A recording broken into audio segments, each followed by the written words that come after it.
Pablo Escobar versus El Chapo. How do they compare? Since the late 1970s, two men have emerged as the most powerful and most dangerous drug lords in the world. People frequently compare Joaquin El Chapo Guzman to Pablo Escobar. Both were dangerous drug lords who forever altered the course of the narcotics trade. In this video, we will examine the lives of the notorious drug lords Pablo Escobar and El Chapo in an effort to establish who was more successful in their chosen field of endeavor. They acquired outrageous quantities of fortune and exposed the globe to unthinkable levels of fear during their ascents to the top of the narco food chain. Curious to know more? Now let's get deeper into this. Hello everyone and welcome to our channel. Don't forget to subscribe to this channel and press the bell icon to never miss an update. Pablo Escobar began his career as a minor criminal after being born into a modest agricultural family near the city of Medellin in north-central Colombia. He progressed into smuggling and quickly began transporting marijuana shipments. By the late 1970s, he and his partners were trafficking cocaine out of Colombia, one of the world's major cocaine producers, and by the early 1980s, their Medellin cartel was transporting hundreds of millions of dollars worth of cocaine north to the Hungary, US markets. While Escobar's income and riches are difficult to quantify, it is estimated that by the mid-1980s, he was earning $420 million per week or nearly $22 billion per year. By the end of the decade, he was supplying 80% of the world's cocaine and importing 15 tons into the United States daily. He lavished himself and his family with money and was a benefactor of local organizations, building residences and soccer fields and distributing cash to the underprivileged. These charitable efforts earned him tremendous favor and enhanced his image as a man of the people. Roberto Escobar, Pablo's brother, recalled in a 2009 book that Pablo was generating so much money that every year we would write off 10% of it because mice would devour it in storage or it would be ruined by water or lost.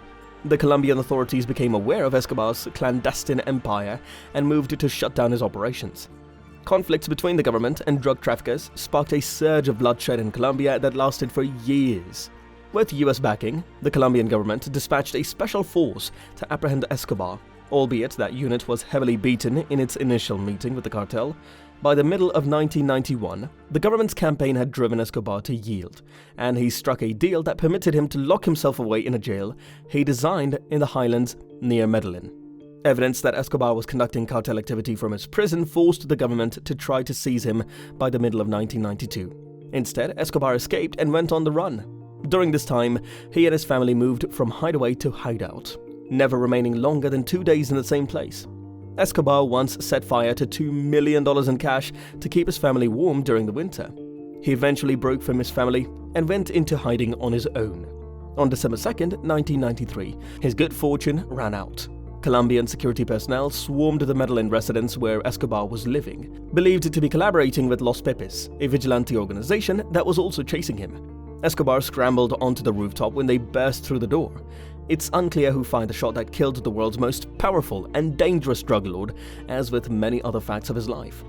While Joaquin El Chapo Guzman is not the first drug lord to come from Sinaloa State's Sierra Madre highlands in northwestern Mexico, the state's namesake organization grew to global prominence under his leadership. Guzman managed marijuana and poppy cultivation throughout more than 23,000 kilometers of Mexico, an area larger than Costa Rica, as well as a network that has operators in 17 of Mexico's 32 states and operates in nearly 50 countries, including a huge network in the United States.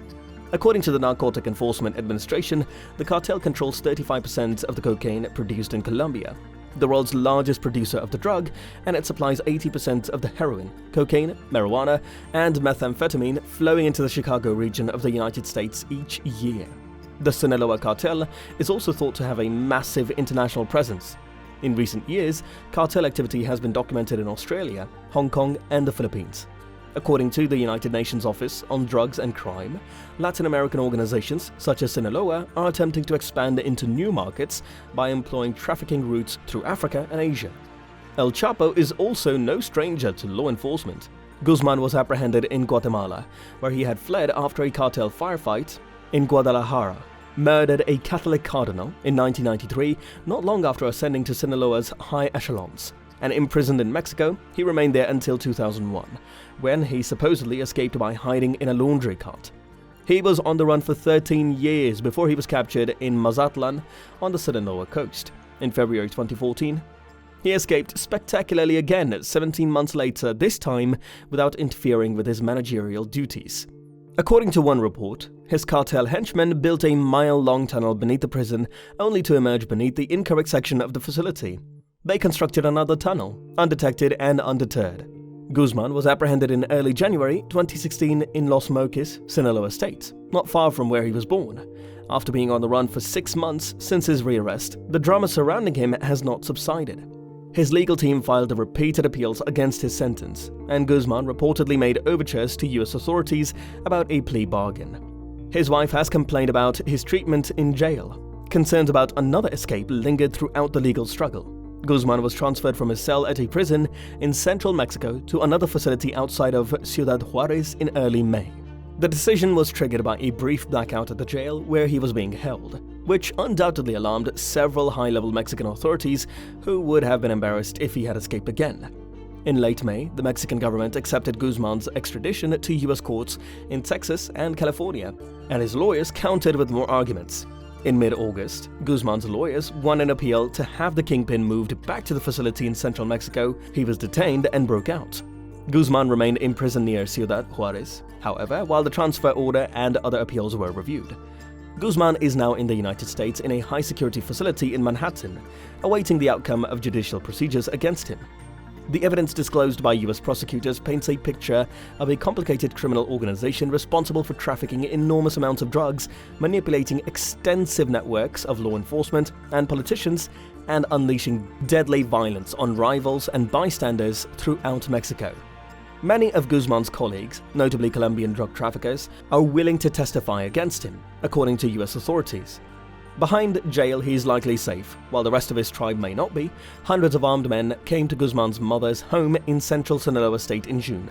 The incident, which killed multiple people, may have been carried out by a cartel with whom Sinaloa has been long at odds. Gunmen burst into a luxurious restaurant in Puerto Vallarta, down the Pacific coast from Sinaloa State, and kidnapped at least one of Guzman's sons in August, raising the potential of inter-cartel fighting hitting the Guzman family. The son, Alfredo, was released uninjured days later.